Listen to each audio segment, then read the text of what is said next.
Hi guys, I'm Mike Anderson. This is my wife Samantha. This is my son Lincoln.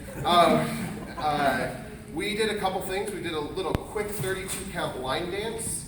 That line dance was to help you guys have some adjustments that you can do within your dance.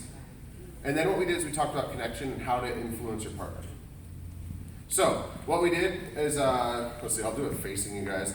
We took an X, put it on the ground, stood in the middle of the X, and we did swing triples.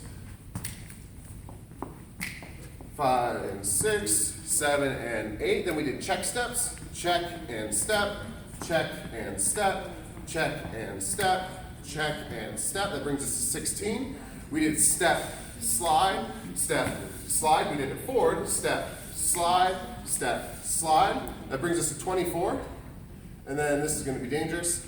We did rotations. We did just simple rotations. We went step, turn, step, tap, step, turn, step, tap.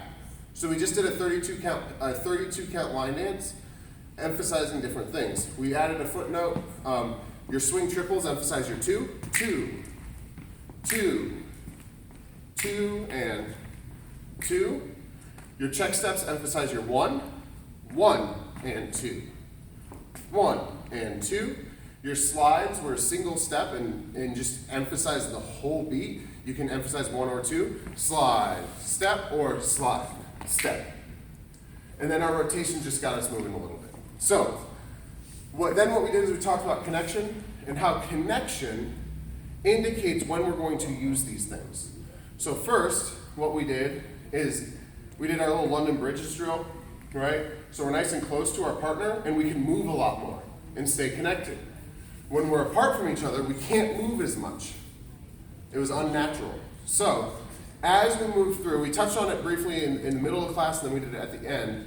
As we move through, say, an underarm turn, we keep it close. So leverage. And then we adjusted our anchor with one of our line dance movements. Cross and step. Then, from there, we added step slides to a sugar push. So, we went, my larger movements of my body indicated the smaller movements of our connected point. We're going slide, step, and instead of just doing a sugar push, 1, 2, 3, and 4, 5, and 6, we noted that as we went 1, 2, 3, 4, we could use frame to go straight into the 3 of a sugar push.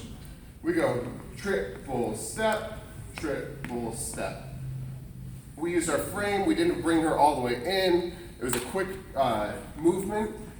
And then we're able to start doing some partnered movements together versus just people dancing singularly. The last thing is we talked about the pendulum of connection, meaning that on this side of our pendulum, we have leverage. We can go crank it up to 10, or we can still be in leverage down to 1. As we pass through 0, there's limbo. We want to move through that quickly as we go into compression, which can be a 1 up to a 10. And as we move and as we start adjusting things, if Samantha doesn't get a certain styling that I'm doing, check and step, I lowered my connection. That was leverage, and I moved it down the pendulum into 1. If she starts getting it, then what she'll do is she will then increase the connection to say, hey, I'm with you, so we can do something together, because she knows what's happening. So, there's a lot more to this. We'd love to work with you. Thank you, Carrie, for letting us go. You guys are great. We'll talk.